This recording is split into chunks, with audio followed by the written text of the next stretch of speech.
Greetings. This is Justin Allen, the Elite Nurse Practitioner. Welcome to the Elite Nurse Practitioner Show, podcast dedicated to nurse practitioner entrepreneurism and achieving financial freedom, where I talk directly with nurse practitioners who need help. Listen up. Our market is saturated. Jobs can be scarce. We are underpaid. We are undervalued. We are taken advantage of by the sharks within the healthcare system, and frankly, screw that. I'm sick of it, and it's time for a change. And listen, I'm here to help make that happen. We are powerful. We can forge a path where we are in control of our career and ultimately our financial and personal well-being. You do not need to submit to healthcare administrators and your doctor overlords. You do not have to take the measly salary. You do not have to work 50 to 60 hours a week. There is a different way, and I'm here to show you that path.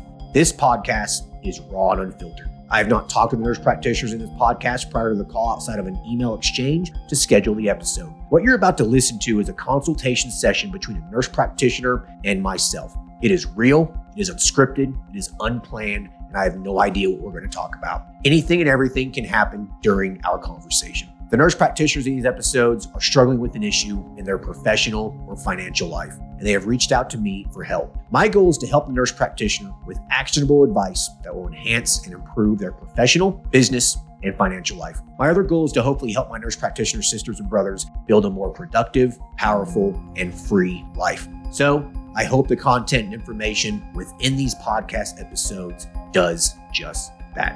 All right, onto the episode.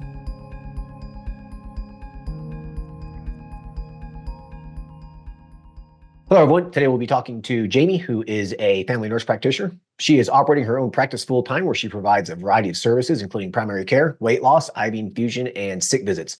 She's needing assistance with rebranding her practice after losing a large business contract and how to position her practice for future success. Hey, Jamie, how are you? I'm doing fantastic. Thanks, Justin. Yeah, thanks for hopping on here. So tell us about yourself. How long have you been a nurse practitioner for, and what sorts of things you were doing before you started your practice? Yep, I have been in healthcare since 2002. Started as a CNA, and then an LPN, 2-year RN, 4-year RN. And then I got my master's degree as a family nurse practitioner in 2015. Worked at a walk-in clinic and got some really great experience with that. However, I felt what we're all feeling with being controlled by the big system, not being able to get pricing from my patients, yada, yada, yada. So I decided to launch a private practice. And so I'm currently practicing in a very small town, 4,000 people. And I launched my practice July 1st, 2021, and initially only had a business contract with a local school system. And shortly after launching with the school system, my team was ready to open to the public. So we did that, and was only doing primary care at that time of launch. A little bit more of the history is January 22, I had a family member of mine who was a nurse lose her job because she didn't want a COVID vaccine. She came to me wondering if I had a job for her. And that's when I created the job for her of IV infusion therapy. And so we've been doing IV infusion therapy since January 22. And then recently, that school contract that initially got my business started was up for rebid, and we did not get it. So I suddenly lost 400 patients. And that infusion nurse that I created a job for and trained left me and went and worked for them. So I'm just working on some rebranding and have added medical weight loss in January. And so just have some questions on navigating some of that stuff. Okay, sounds good. So how would you rate your practice? I mean, in terms of success goes, like, how's it doing? It's actually doing really well. We're bringing in about 20,000 in other memberships. So we lost about 400 patients, but we still have about 400 patients. Okay. So, so that was a pretty big hit on your income then. Oh yeah. Heartbreaking. Like a total, oh my gosh, we have to rethink how we're gonna. But at the same time, literally at the same time, and I'll spare you the drama, we lost 3 employees with the contract. And so my payroll went down by half. And so it's really, I mean, it's working out okay. So my payroll is at about 5,500 every 2 weeks. That's not bad. And yeah, and I don't have a lot of overhead. I've done everything you've said. I have a small building on the main street. My rent's like less than 1,000, or I'm sorry, we purchased the building. So our um, mortgage is less than $1,000, and we've got some renters and all that. So um, we're doing okay, but I'm working super hard. I'm literally doing everything. It's me, a part-time administrative assistant, and then my husband, I hired a year into the clinic, has thankfully taken over all of like the accounts receivable and payable, because we do have a few other smaller business contracts, and then he takes care of all the membership fees and medical weight loss fees and all of that. So it's basically the three of us and a super part-time registered nurse that's going on maternity leave for 3 months. So Yeah. A lot of stuff going on. there is a lot of moving parts. So I do have some very specific questions for you. Well, before we hop into any questions real quick, I just want to make sure that, people listening to this realize that never put all your eggs in one basket. I'm not saying all your eggs were in one basket, but half of them were, right? Yeah. Yeah. And so this is exactly what can happen. If you lose that contract, you lose that basket, then, it can be a big hit on your business. I mean, I know people who, I knew a family who owned like a local like delivery service kind of business, and they were contracted out with Amazon, I believe. And then when Amazon shifted from using third parties, their business was destroyed. It was decimated because they were reliant on that one contract, right? Mm-hmm.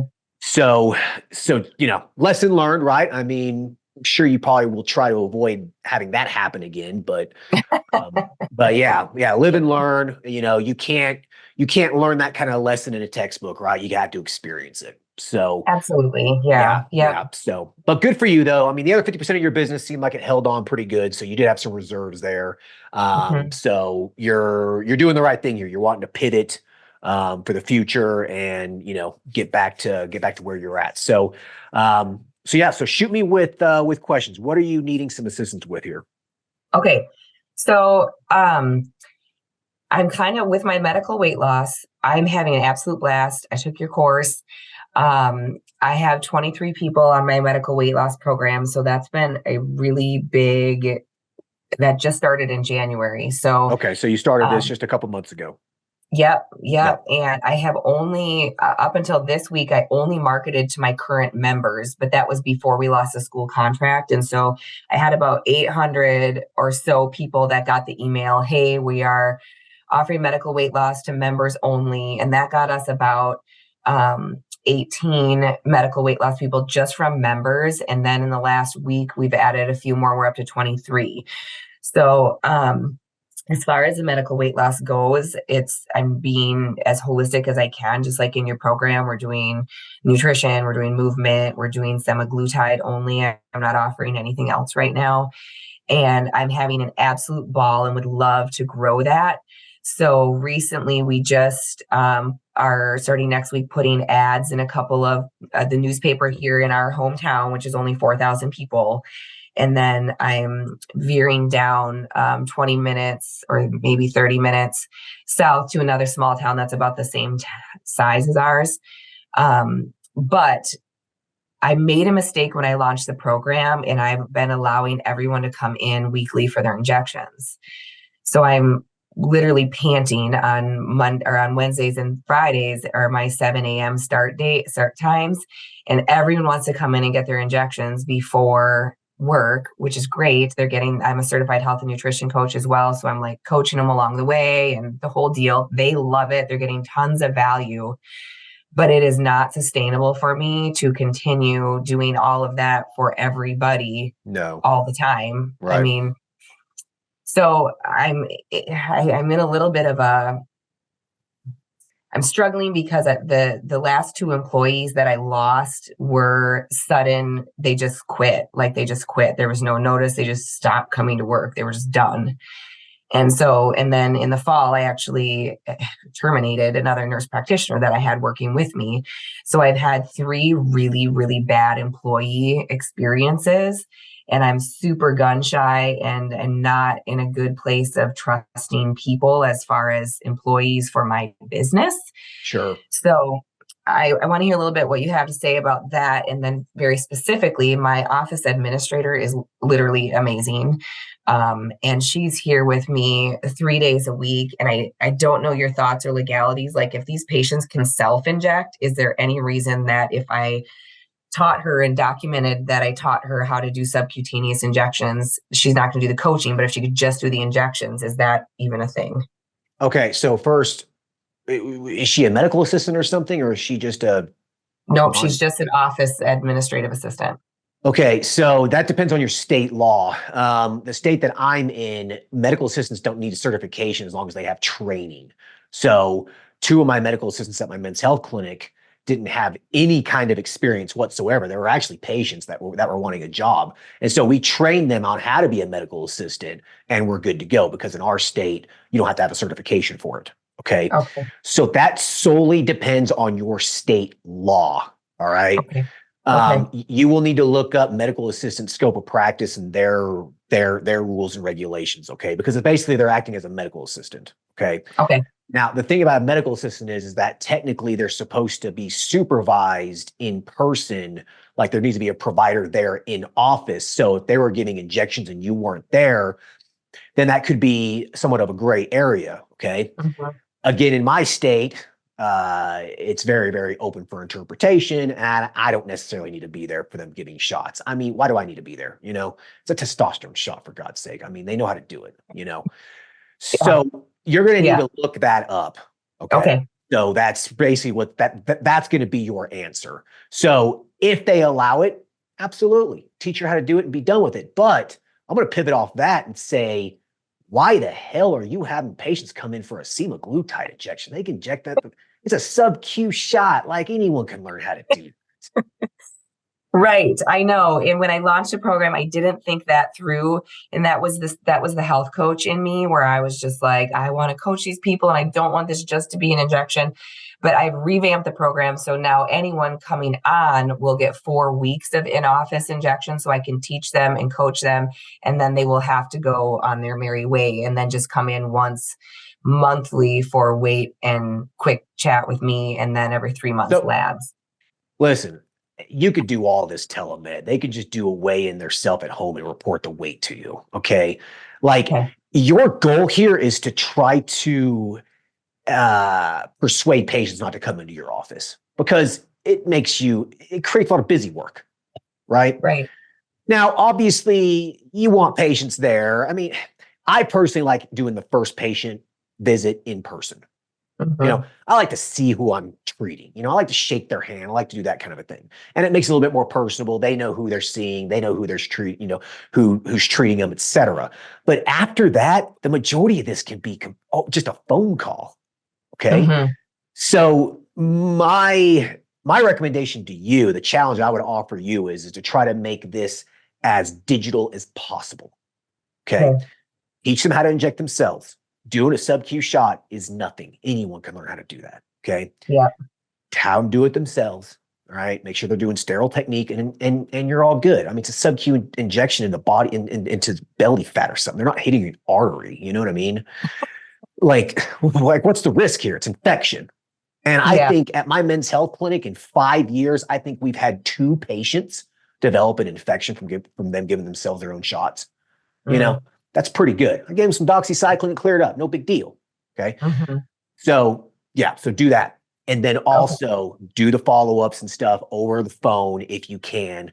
Not only does it provide convenience to the patient, patients love it. They don't want to come in if they don't have to. They would much prefer a phone call. All right. So you do that, and it decreases the busy work in your practice itself. That way your office staff can focus more on doing lab draws or, taking payments, doing those kinds of things. It's not giving someone a sub-Q shot. Okay. So focus on that first off. Yeah, Yeah. And then that kind of like takes away the need for that extra staff that I've been craving anyways. So exactly. Now, the first question that you asked though was kind of like, what were my thoughts on staffing, right? yeah, You know, you had a bad experience. It leaves a bad taste in your mouth, doesn't it? you bet it does. Yeah, it really, when you have an experience like that where you have three employees that, it was a bad experience, it really leaves a bad taste in your mouth, and it can kind of give you uh, employer PTSD, so to speak. Like, is Mhm. this going to happen again? Can I Yep. trust people? That sort of a thing. Overall, most people are good. Okay.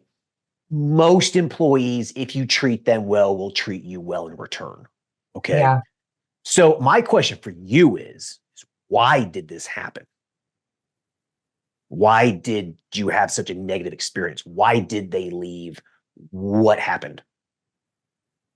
The two that left on like with an email on a Sunday night, um, were, I believe, convinced into going to work for the nurse practitioner that I fired in the fall. Um, So so they left. why would they go to her and not stay with you?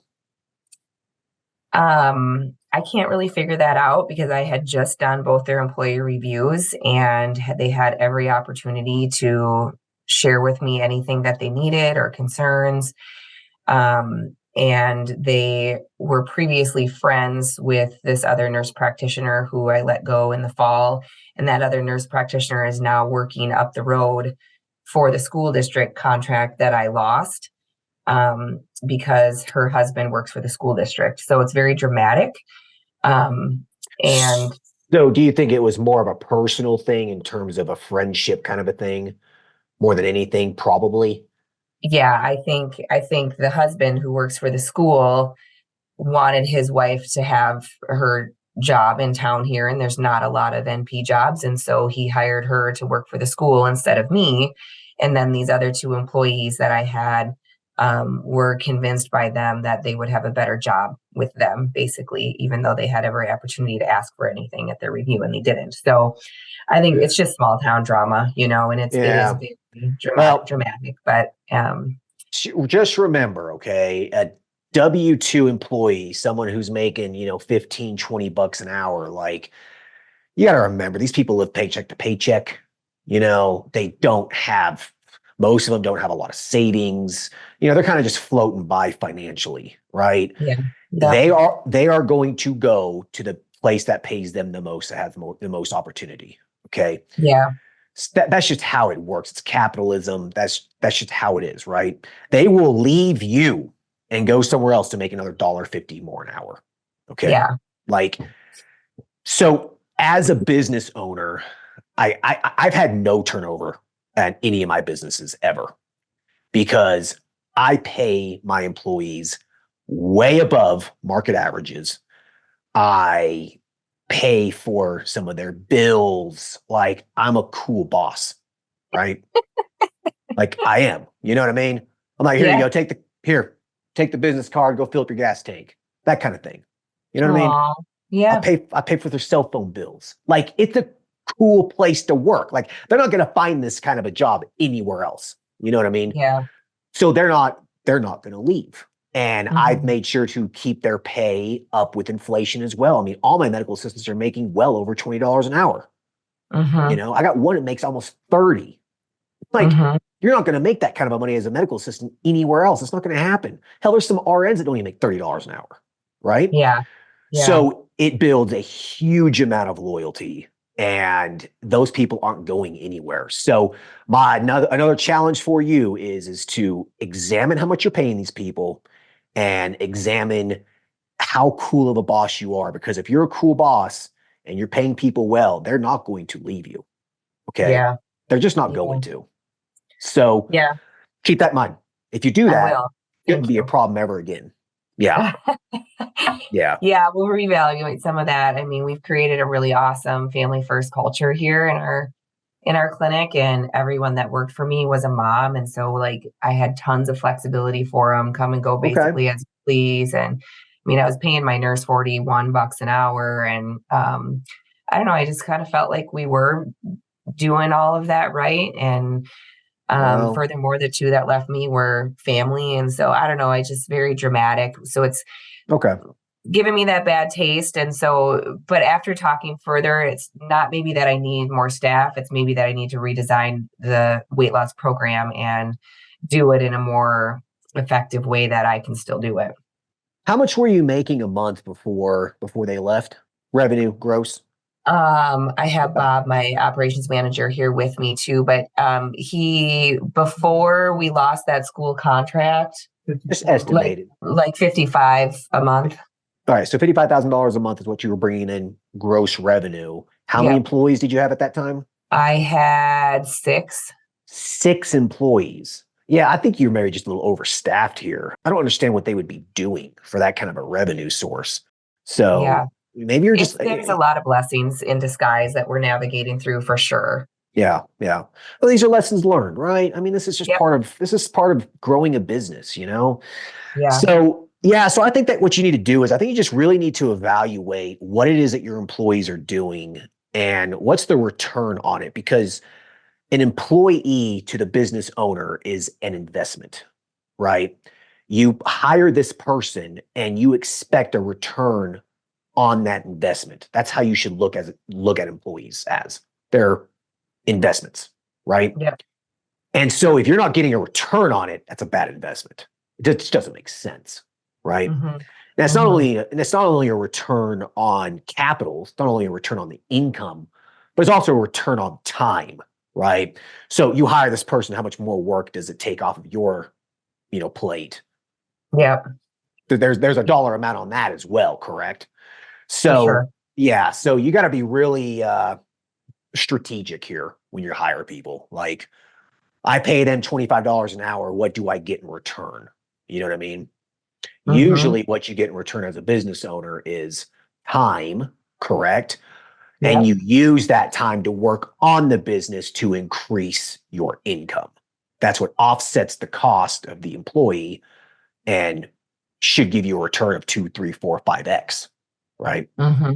Mm-hmm. So anyways, like, really try to get into that mindset with employees in a business. If you do that, then I think that you'll just be smarter about it. Hope that answers your question.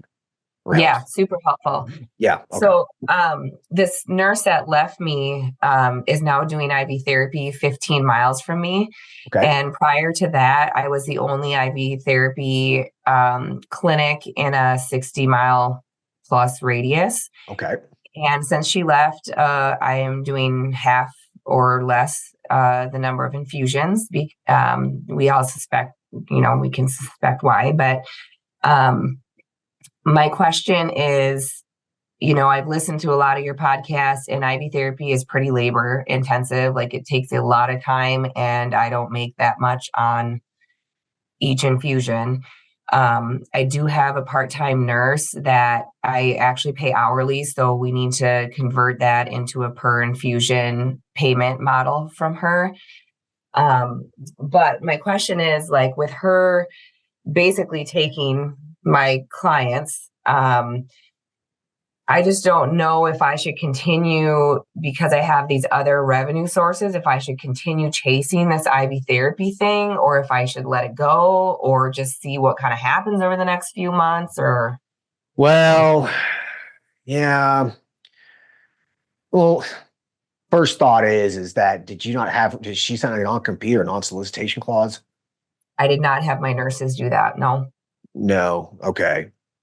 I would, if they're doing a service that they could do on their own, I would definitely be having them sign a non-compete, non-solicitation clause. Okay. Yeah. Yep. Yeah, for sure. Lesson learned, right? Lesson learned. There's a lot of them. There's a lot of these lessons that are learned. Like, this is the thing. Like, you can't learn this stuff in a textbook.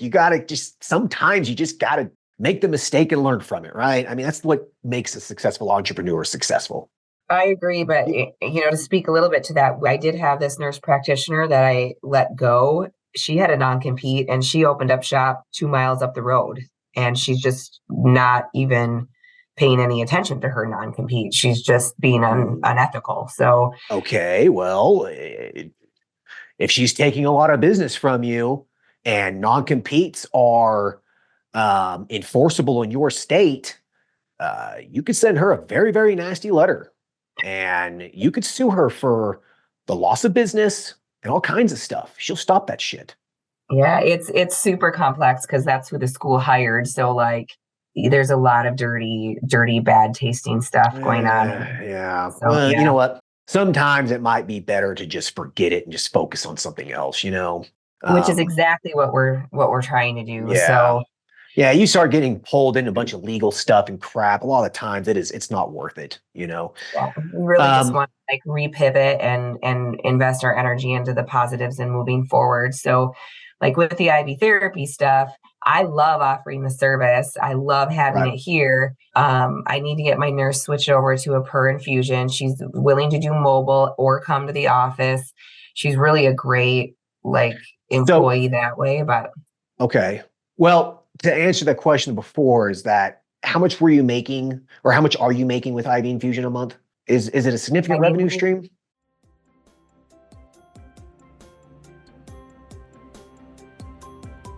All right. I hope everyone's enjoying the episode so far. I just wanted to take a quick break to thank everyone listening and also give a big thank you to all of my social media followers and email subscribers. If you haven't done so yet, please subscribe to our email list at www.elitenp.com and make sure to follow us on Facebook, Instagram, and LinkedIn. Email subscribers will receive updates on new weekly podcast episodes, multiple weekly articles we publish, new courses, and everything else related to helping you succeed. Remember, all elite nurse practitioner courses are designed to help you build a niche practice, increase your financial strength, and to break free from the rat race. If I can break free and that other countless nurse practitioners can break free, then so can you. Additionally, please share this podcast with your other nurse practitioner sisters and brothers out there. The more NPs that venture out on their own, the stronger our profession will become. Now, let's get back to the episode.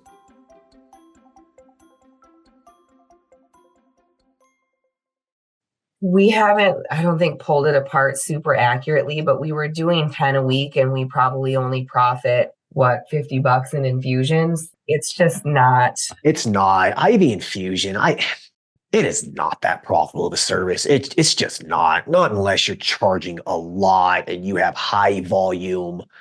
It's just not profitable. I really hate to see so many people putting so much time and energy into it when you can make a lot more money doing other stuff. Yeah, if this other person started it and they're taking half the business from you and you're only making $50 an infusion or something, I mean, even if you're doing 10 a week, you're making $2,000 a month. Even if you doubled that, it's $4,000. Like, that's honestly like 5 or 6 weight loss patients. I was just going to say, I don't think I'm going to spend a lot of money marketing it. I think I want to keep it here as a service for like, even if, I have glutathione and all that. So if people are coming down with a cold or whatever, and they want to boost immunity, we could still offer it. But I just think I'm not going to market it outside of free marketing on social media. Yeah, that's what I would do. Put it on your website. People find it on Google, whatever. Cool. It's a complimentary service. It should not be your focus whatsoever. Okay. That's all it is. And personally, I do very few infusions anymore. I just give people injections. Like, here you go. Here's your B complex. Here's your glutathione. It's so much easier. Yeah. There's no labor associated with it. There's no USP guideline nonsense. It's cheap. Here's your shot, $30, whatever, right? Yep. So don't focus on it. So with that said, it sounds like weight loss is taking off for you. It is, and that's where I want to keep my focus on primary care and weight loss. Yes. Always follow the trends that are making you money, right? Yeah. That's what you want to focus in on. If you are noticing a very large uptick in weight loss business and the margins are fantastic on it, are they not? Like, it's really good. So focus in on that, because the weight loss trend, the weight loss fad, the frenzy over it is not going anywhere anytime soon. Right. It's gonna be around for a while. All right. Mm-hmm.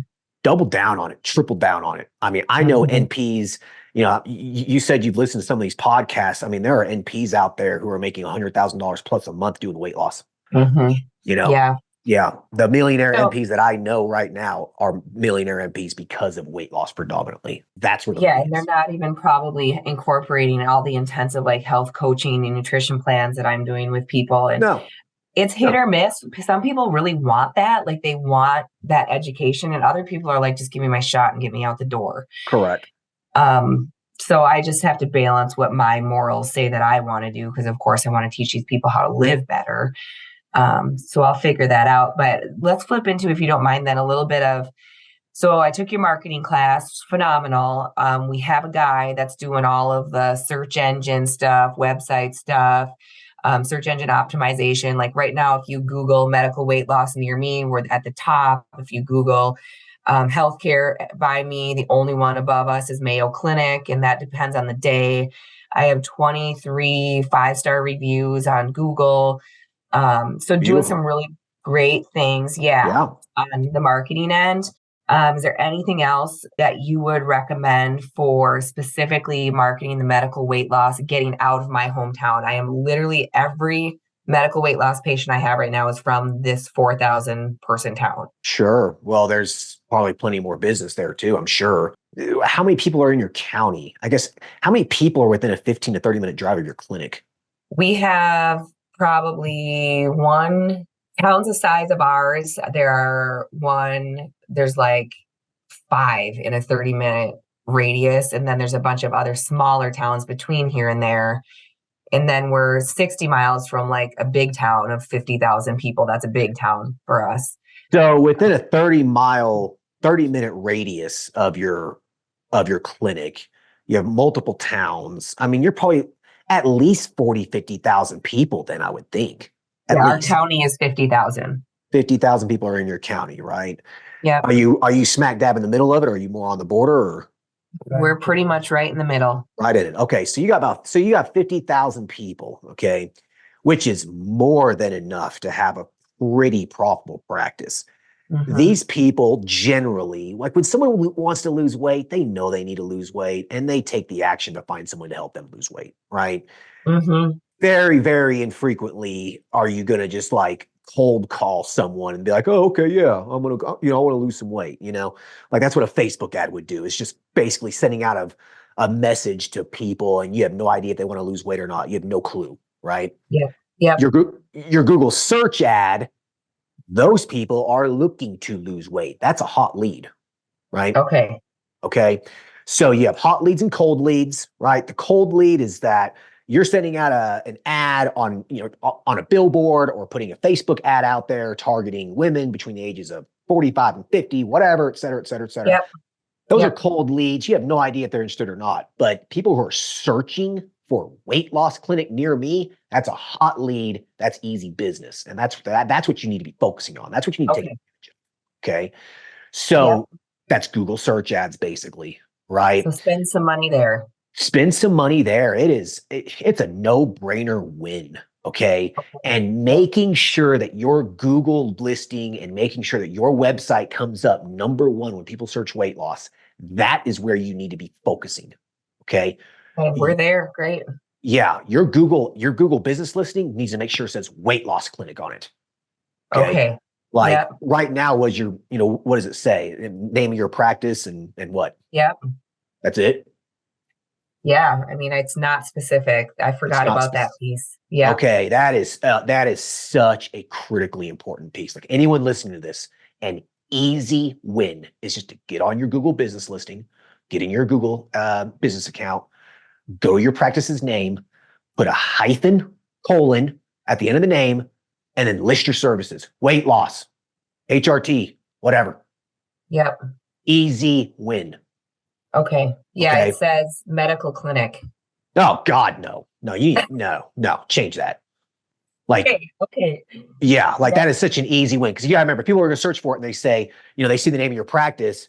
Okay, what do you do? I don't know what you do. Now they got to click on it. Now they got to go to your website and explore. People are lazy. People want convenience.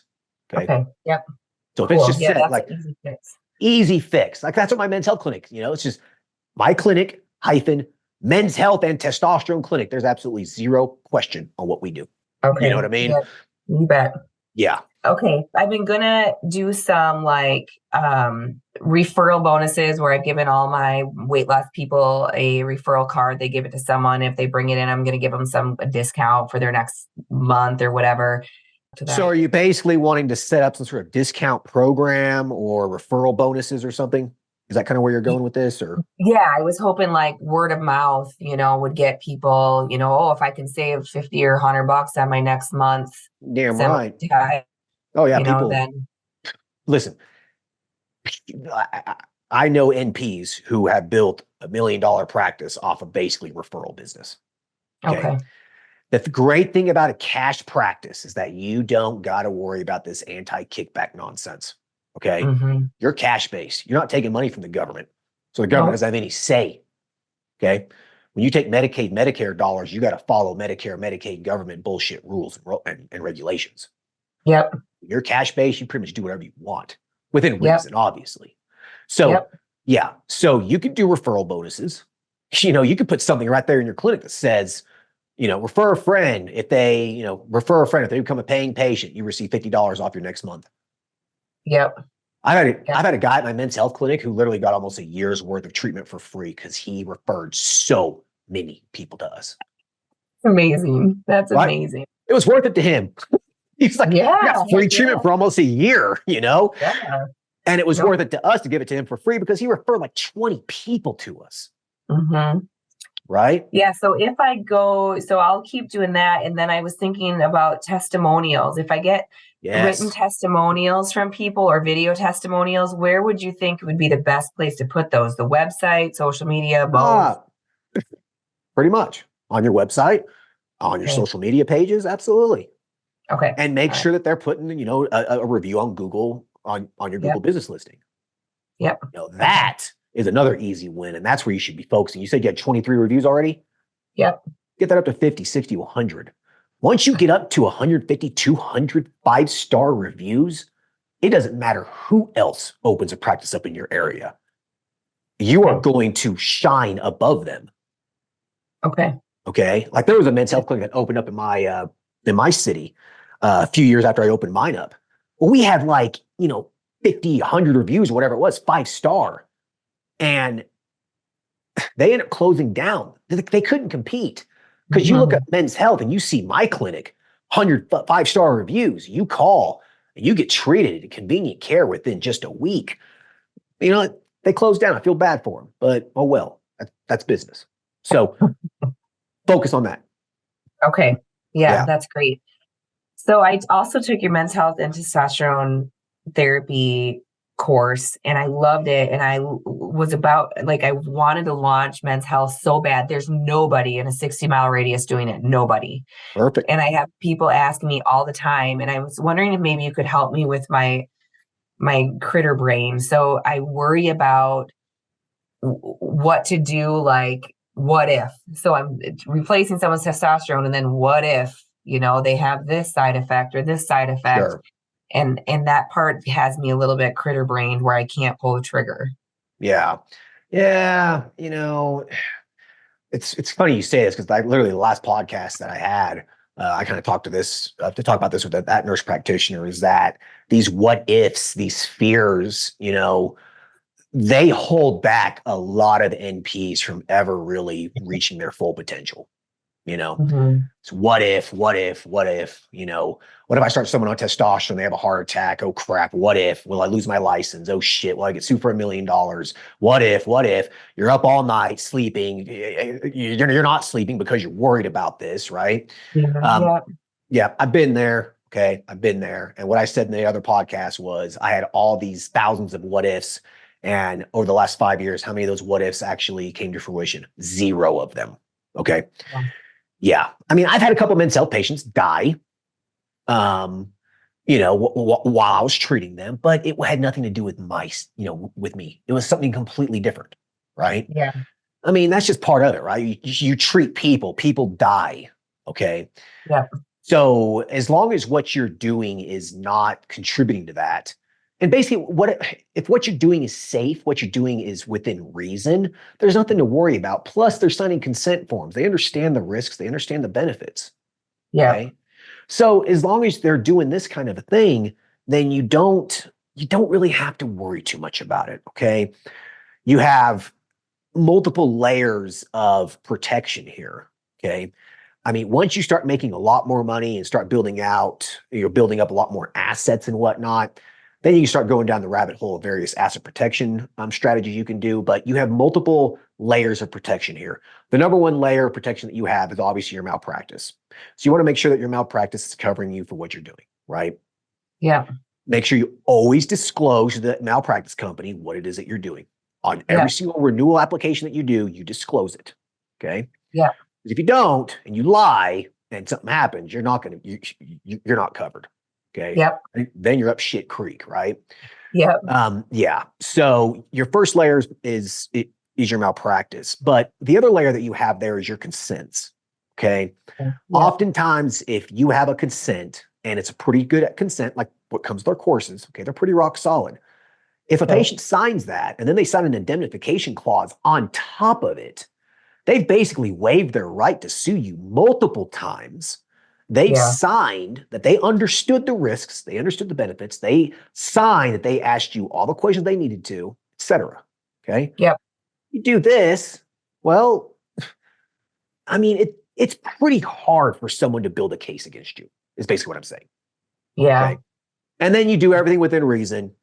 You're doing follow-ups on a regular basis. You're doing blood work. You're providing good care. You're not missing things. As long as you do those kinds of things, what else can you possibly do? You know what I mean? Yeah, I think my brain doesn't get lost so much in that type of risk, but more like the clinical, like, your hematocrit is this, and I know you address it all in the course. And so I'll probably just re-listen to that and gain some confidence and maybe create a couple of case scenarios for myself to work through the what ifs before I would launch. But I feel like that would probably be more profitable and rewarding than IV therapy. 10 times more. Yeah. When you factor in the time investment involved with IV therapy versus weight loss or HRT, and the amount of money you make, it's probably 10 to 20 times as profitable. Okay. Yeah. Those what ifs of, a hematocrit going up or a PSA going up, et cetera. Listen, when you get more experience doing it, it doesn't become a problem anymore. Okay. You start someone on testosterone, their hematocrit comes back at 55%. Okay. Do you stop treatment and send them to the ER for an emergency phlebotomy? No, they're fine. Just have them go donate blood. Like their hemoglobin hematocrit, their red blood cells increase. Their platelets do not. Their clotting factors do not. Yeah. Okay. Remember, people who live at high elevation in Nepal, they live at 15,000, 20,000 feet of elevation. Their baseline hematocrits are 56, 58. Yeah. They're not falling over with heart attacks and strokes. Yeah. Okay. What would you say in your men's health clinic would be the most common, like you're given testosterone, but you also have to give this to counteract something that the testosterone has done? Typically their estrogen going up real high. They're having side effects from that. Acne, some balding. That's pretty much it. Okay. I'll just pay more close attention to those things when I read the course. Yeah, it's really not a big deal. Okay. Testosterone replacement therapy is unbelievably safe. It really is. Do you see people doing testosterone replacement therapy with semaglutide medical weight loss? I got lots of patients like that. Okay. Fine. There's no contraindication with that. Okay. You're bringing people to more of a balanced health, more of a balanced optimal life, right? Yeah. Like you're taking their testosterone levels from low to normal or, high normal. You're taking them from being fat to normal weight. Like what bad things come from this? Mm-hmm. Yeah. Very, very, very few. Yeah. That's what's exciting about it. So I guess we've gone from launch of when we launched in 21, it was straight up primary care, which is great. There's a lot of rewarding, cool things about relationship-based primary care. And since, losing the 400 patient contract, we're pivoting into not just primary care, but this wellness stuff. And I love the wellness stuff. Instead of just treating the diabetes, let's get the weight off and then not be diabetic. I'm loving what we're doing. Yeah. And it's in demand and it's cash based. It's great. Yeah. So I think the next, I was going to ask you about second space, like another office space in another small town, but you already answered that. I mean, just go telemed and let them drive in, the 30 to 45 minutes every 3 months if they need to for their labs or whatever, and just go more virtual with that. I would. It's going to increase your efficiency, basically. Yep. Yeah. Yeah. Awesome. Well, any other questions? I hope that I was able to maybe, guide you in the right direction here. Yeah, you definitely were. And we've already got a good start on the rebranding. Like we've redone our logo and we're working on the marketing stuff, but I guess I mostly just needed the reassurance of keep chasing these wellness things. I mean, I hear them all the time in your podcast, but I think the biggest thing for me was become more efficient with what I'm doing instead of hiring another person and, just kind of renavigate those things. Yes, pretty much. I mean, you have a successful practice, you have employees, you had a contract, like you're bringing money in, what you're doing. Like, yeah. I really feel like you just need to fine tune a few things here, pivot your focus maybe on some other things instead, like more of the weight loss, the wellness services, and unfocus on unprofitable things like IV infusion. And I think if you do these things, I think that what you'll find in the next 6 to 12 months is that your income increases significantly. You'll probably be able to make up what you lost. And then from there, you're making, more and more and more. And you would hire another nurse practitioner, you hire more staff, et cetera. You're making more and you're working less. That's kind of the goal, right? Amen. Yeah. Put me on a beach somewhere. So I think it's possible. I just think you got probably you got probably not necessarily a tough year ahead of you, but I think that you have a really work heavy year in front of you to really get this fine tuning going. But once you do, it's totally worth the amount of work you put into it. The return's fantastic. Yeah. And then just to stick to my own policies, I'm the queen of breaking my own rules of like, okay, you can come in for 4 injections. And then after that, you have to self-inject. And they'll be like, oh, I just love coming in. It's a highlight of my week. And then I'll say, okay, fine. You can keep coming in. Well, listen, you're going to have some patients who refuse to do it. Okay. Just accept it. I mean, I have guys coming in for a testosterone shot once a week who's been on treatment. They've been on treatment for 4 years now. You know how to inject yourself. You just refuse to do it. You know what I mean? But 95% of patients will do it on their own because they don't want to come in. So just be aware you're going to have some people who aren't going to want to. Okay. That's just part of it, but the majority should. Yeah. So, okay. Yeah. Cool. All right. Well, listen, I like to end the episode with you asking me a question. So do you have any personal question for me or more of a curiosity? I was going to be prepared for this and I had actually thought of one. And of course, it's not coming to me. I'm so excited about everything else you talked about. But I think, it was more along the clinical end that I already asked you about what are the biggest things you see as a side effect of the testosterone that's going to really, I think, put my mind at ease. Man, I admire your life. I'm tickled that you're home with your baby more. And we have 5 kids, so we're running the business and chasing 5 kids. And oh boy. So I'm tickled for you to be in that phase of your life. I learned on the episode I listened to this morning that we're also the same age. So just kind of doing things a little different timing than you are, I guess. Yeah. But you know what, though? The trade-off here is, sure, I started my practices and I did all this stuff and built a lot of wealth and whatnot. But now I'm almost 40 years old and got a 16-month-old running around. Well, as you were able to probably do it a little bit younger. So, there's trade-offs. I'm getting older. I can definitely start feeling it a little bit more, chasing them around, and back hurts, my knees hurt. I'm like, damn, I should do this 10 years ago. So yeah. It's a blast. No, we're good, Justin. I thank you so much for doing these podcasts and helping us all and encouraging us. It really means a lot. And looking forward to the future and keeping on learning from you. All right. It's a pleasure. Well, you got my email. So if you ever want to do a follow-up or have any other questions, just let me know. Okay. Sounds good. Awesome. Take care. Awesome. Yeah. All right. Bye. Thank you. Bye.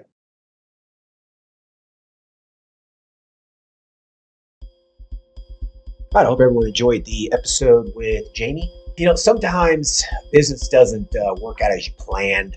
You're building a practice, you're making a lot of money, and then your biggest customer leaves. That's what happened with her. I mean, she lost 50% of her business because the contract was not renewed with her. That's gotta hurt. I mean, especially when we're talking about $20,000, $25,000 a month lost revenue.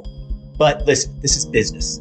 There are mistakes made, and she's made quite a few mistakes, and she's learned from those mistakes. I've made so many mistakes, I can't even list them all, okay?